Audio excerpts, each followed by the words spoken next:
महापर्व छठ के तीसरे दिन आज अर्पित किया जाएगा पहला अर्घ।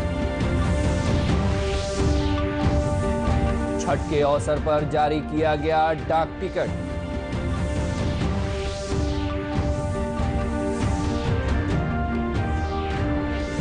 जीतन राम मांझी बनाए गए प्रोटेम स्पीकर।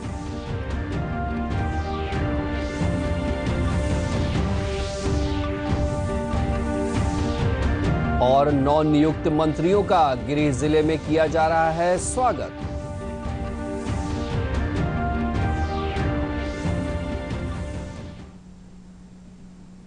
नमस्कार, मैं अहमद रजा हाशमी। अब समाचार विस्तार से। 4 दिवसीय लोक आस्था का महापर्व छठ के तीसरे दिन आज अस्ताचलगामी सूर्य को महापर्व का पहला अर्घ अर्पित किया जाएगा। कल दूसरे दिन खरना का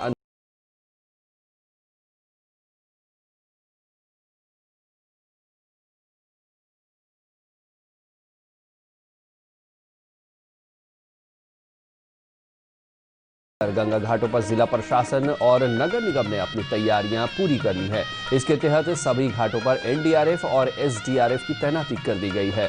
घाटों पर एसडीआरएफ और एनडीआरएफ के जवान रिवर एम्बुलेंस और ऑक्सीजन सिलेंडर के साथ मौजूद हैं। इधर कोरोना संक्रमण को देखते हुए जिला प्रशासन ने लोगों से यथासंभव घर पर ही छठ करने की अपील की है।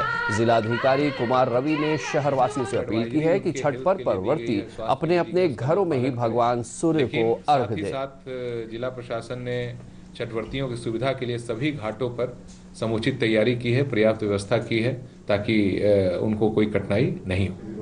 नहीं, जो महत्वपूर्ण पुल हैं जैसे महात्मा गांधी सेतु है, जेपी सेतु है, इन सब के बारे में कहीं भी कोई रोक लगाने के बारे में निर्देश नहीं जारी किए गए हैं और उसी के अनुसार ट्रैफिक की व्यवस्था भी सुनिश्चित की जाएगी। छठ पर्व में खतरनाक घाटों पर अर्घ देना प्रतिबंधित कर दिया गया है। जिला प्रशासन द्वारा खतरनाक घाटों की जो सूची जारी की गई है उनमें मुख्य रूप से बुद्ध घाट, अदालत घाट, मिश्री घाट, जजेस घाट, वंशी घाट, जहाज घाट, अंटा घाट, सिपाही घाट, बीएन कॉलेज घाट, बालू घाट, खचकला घाट, पत्थर घाट, अदरक घाट, रिकाबगंज घाट, पीर दमड़िया घाट, नंदगोला घाट, नूरुद्दीनगंज घाट, बुंदेल टोली घाट, दमराही घाट, केशवराय घाट और बांस घाट है। छठ पर्व को लेकर पटना में यातायात व्यवस्था में भी बदलाव किया गया है। 21 नवंबर तक अशोक राजपथ पर दानापुर से आरा गोलंबर से दीदारगंज पोस्ट तक वाहनों के मार्ग में परिवर्तन किया गया है। इस दौरान एम्बुलेंस, मीडिया, प्रशासनिक वाहन सहित अन्य आवश्यक सेवाओं से जुड़े वाहनों को छूट रहेगी। इस बीच छठ को लेकर बाजारों में विशेष चहल पहल है। सूप, दौरा, फल और मिट्टी के चूल्हे से बाजार सज चुके हैं। लोग छठ पूजन सामग्री की खरीदारी कर रहे हैं। दूसरी तरफ पटना के विभिन्न चौक चौराहों पर समाज सेवकों द्वारा छठ पूजा सामग्री और सूप का वितरण किया जा रहा है।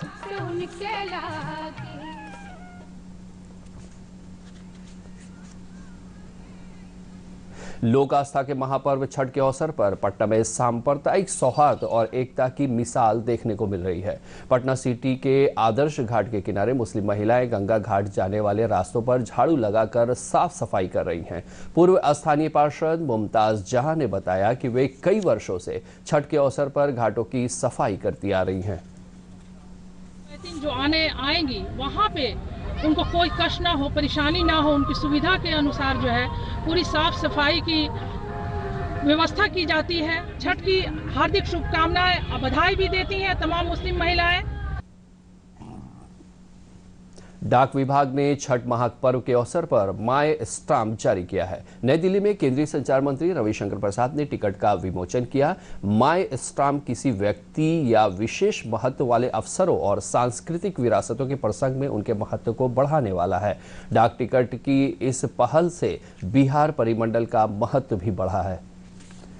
पटना सिटी के भद्र घाट से हाजीपुर के तेरसिया घाट को जोड़ने वाले पीपा पुल पर छठ के मद्देनजर आज से शनिवार के पूर्वाह्न तक वाहनों का परिचालन नहीं होगा। पुल के दोनों ओर से घाटों पर छठ करने के लिए श्रद्धालुओं के उमड़ने की संभावना है।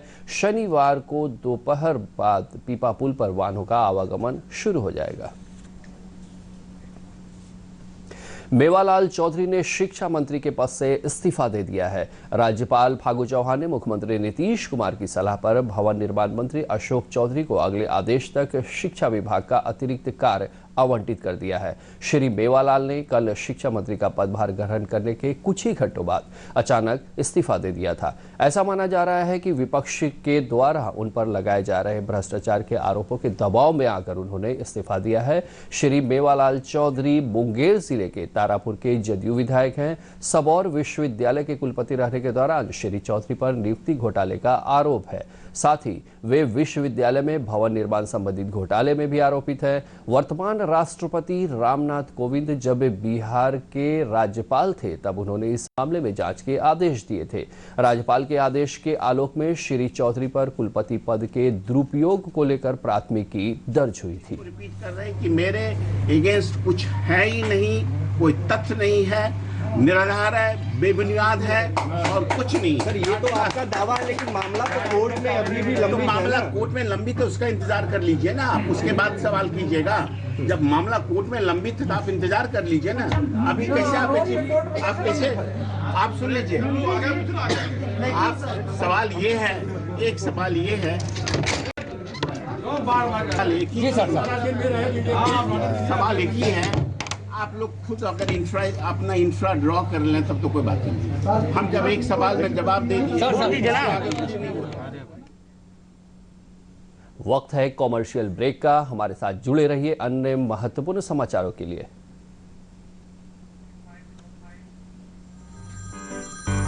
सर, आपका केवाईसी अपडेट करना है, नहीं तो अकाउंट और एटीएम कार्ड ब्लॉक हो जाएगा। सावधान सावधान, 2.5 करोड़ का इनाम मुझे। देखिए, अनजाने कॉल्स, फर्जी ईमेल्स, लिंक्स और जाली ऐप से अपना पिन, ओटीपी, पासवर्ड कभी भी किसी के साथ शेयर न करें। आप रहेंगे सावधान तो नहीं होगा नुकसान। आरबीआई कहता है, जानकार बनिए, सतर्क रहिए। समाचारों में आपका पुनः स्वागत है। हिंदुस्तानी अवाम मोर्चा के अध्यक्ष और पूर्व मुख्यमंत्री जीतन राम मांझी को बिहार विधानसभा का प्रोटेम स्पीकर बनाया गया है। राज्यपाल फागू चौहान ने राजभवन में उन्हें इस पद की शपथ दिलाई। निष्ठा से प्रतिज्ञा करता हूँ कि मैं विधि द्वारा स्थापित भारत के संविधान पर सच्ची श्रद्धा और निष्ठा रखूंगा।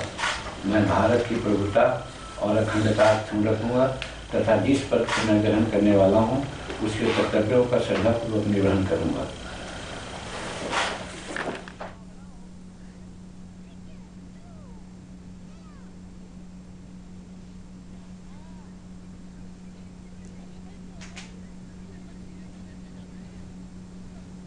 बिहार मंत्री परिषद के नवनियुक्त अधिकांश मंत्रियों ने अपना पदभार ग्रहण कर लिया है। अशोक चौधरी ने भवन निर्माण विभाग, समाज कल्याण और अल्पसंख्यक कल्याण विभाग का कार्यभार संभाला। इस अवसर पर श्री चौधरी ने कहा कि सरकार के 7 निश्चय योजना का लाभ जन जन तक पहुंचाना उनकी पहली प्राथमिकता होगी। मेगा रूप से स्किल्ड कर सकें और उनको जॉब प्रोवाइड कर सकें, कैसे उनके लाइवलीहुड को हम इंक्रीज करें, ये हमारी प्राथमिकता है।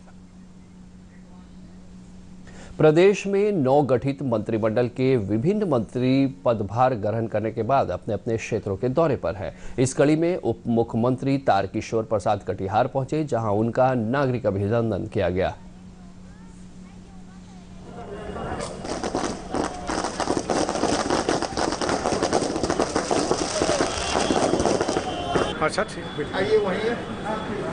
इसके उपरांत उप मुख्यमंत्री ने जिला प्रशासन के अधिकारियों के साथ समीक्षा बैठक की। संवाददाताओं से बातचीत करते हुए उन्होंने कहा कि सरकार की जन कल्याणकारी योजनाओं को हर घर तक पहुंचाना उनकी पहली प्राथमिकता है। लगातार 3 कार्यकाल से विकास के पथ पर अग्रसर है, ऊंचाई को प्राप्त किया है। आने वाले दिनों में जो जन आकांक्षाएं हैं, जो जनता की चाहत है, बिहार तो और कैसे बेहतर किया जा सकता है, तो उसमें उनका सहयोग चाहिए। पशुपालन और मत्स्य मंत्री मुकेश सहनी का अपने गृह जिला दरभंगा पहुंचने पर आम नागरिकों और समर्थकों ने स्वागत किया। अभिनंदन समारोह के दौरान श्री सहनी ने कहा कि आने वाले दिनों में प्रदेश के विकास के लिए विभाग द्वारा कई महत्वपूर्ण योजनाओं पर अमल काम कराया जाएगा।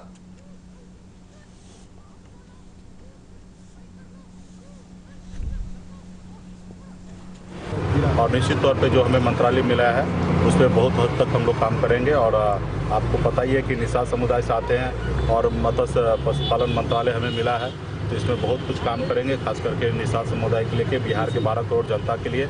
और माननीय मुख्यमंत्री जी के नेतृत्व में बिहार जो चलेगा, निश्चित तौर पर उस पर हम लोग बहुत बेहतर काम करेंगे आने वाले समय में। बेगूसराय में सरकार की समेकित बाल संरक्षण योजना के तहत संचालित दत्तक ग्रहण संस्थान में पल रही एक अनाथ बच्ची को ममता की छांव मिल गई है। कोलकाता के एक दंपति ने संस्थान से इस बच्ची को गोद ले लिया है। संस्थान की समन्वयक रितु सिंह ने बताया कि पिछले 2 साल से इस बच्ची की परवरिश संस्थान में ही हो रही थी। उन्होंने बताया कि अनाथ बच्ची को माँ बाप का साया मिल गया है। कि हमारे बच्ची बड़ी होगी, जैसे हम खुद अगर ऐसे सोचते हैं कि हमारी बच्ची बड़ी होगी, उसको बहुत अच्छे से स्कूल में भर्ती कराएंगे, अच्छे से परवरिश कराएंगे, जैसे अपनी बच्ची को जो कराते हैं ना, वो ऐसे ही हम अपने बच्चे को ऐसे ही पालेंगे। ये वैसे बच्चे हैं जो कि सरेंडर, एबंडन और ऑर्फन बच्चे हैं। ठीक है, बच्चे को वो 0 से 18 साल के को दिया जाता है, क्योंकि ये बहुत नवजात शिशु है, तो हमारे यहाँ 0 से 6 साल के बच्चे को रखा जाता है। और भावी दत्तक माता पिता जिनके बच्चे नहीं हैं, या लड़के हैं, लड़कियाँ नहीं हैं, लड़की हैं, लड़के नहीं, उनको, इन बच्चों को एक परिवार दिया जाता है और परिवार को बच्चे दिया जाता है। सूचना और प्रसारण मंत्री प्रकाश जावड़ेकर ने कल नई दिल्ली में आयोजित एक समारोह में 2 पुस्तक द रिपब्लिकन एथिक और लोकतंत्र के स्वर के ई-वर्जन का विमोचन किया। समारोह में उपस्थित रक्षा मंत्री राजनाथ सिंह ने कहा कि इन पुस्तकों में राष्ट्रपति के चुनिंदा भाषणों का संकलन है। वहीं सूचना और प्रसारण मंत्री प्रकाश जावड़ेकर ने कहा कि ऐसी पुस्तकें भारतीय लोकतंत्र को समझने की प्रेरणा देती है।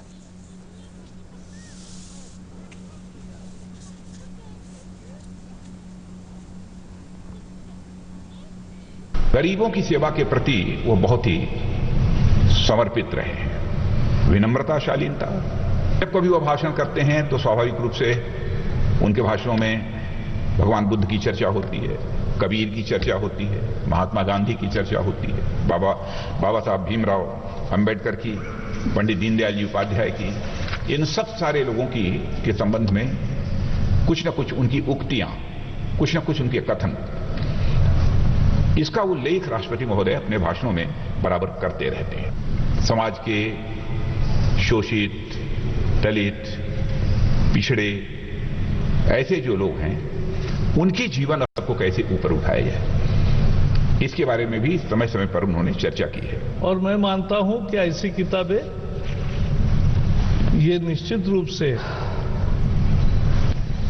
सबको एक तरह से प्रेरणा देती है, संदर्भ देती है, भारत के आशय को स्पष्ट करते हैं। ऐसे में इस तरह का एक नेतृत्व की श्रृंखला भारत को मिली है, इसका हमें सबको गर्व है।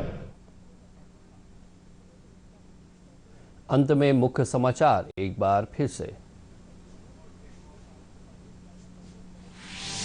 4 दिवसीय लोक आस्था का महापर्व छठ के तीसरे दिन आज अर्पित किया जाएगा पहला अर्घ्य। छठ के अवसर पर जारी किया गया डाक टिकट।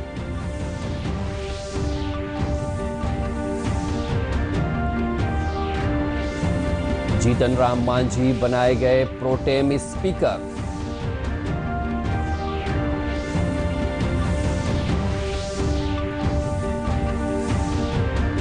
और नवनियुक्त मंत्रियों का गिरिडीह जिले में किया जा रहा है स्वागत।